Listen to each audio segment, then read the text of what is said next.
बिस्मिल्लाहिर्रहमानिर्रहीम। खिचड़ी बना रहे हैं, दाल और चावल।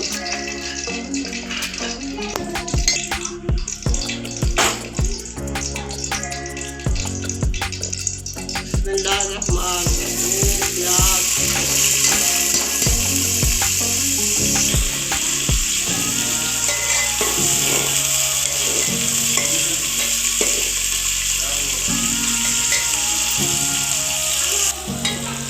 प्याज, दाल चावल, मूंग मछली की दाल भिगो के रख दी चावलों के साथ।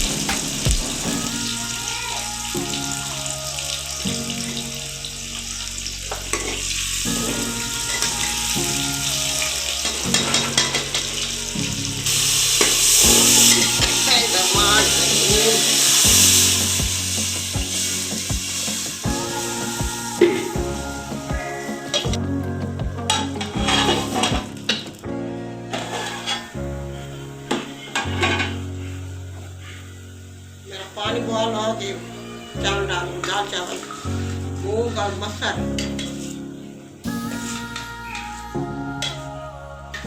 ये बच्चों की फरमाइश है। एक बच्ची आई है हमारे घर, वो कहती चावल पका के खिलाओ मुझे। मैंने चावल खाने। मेरी नंद आई हुई है।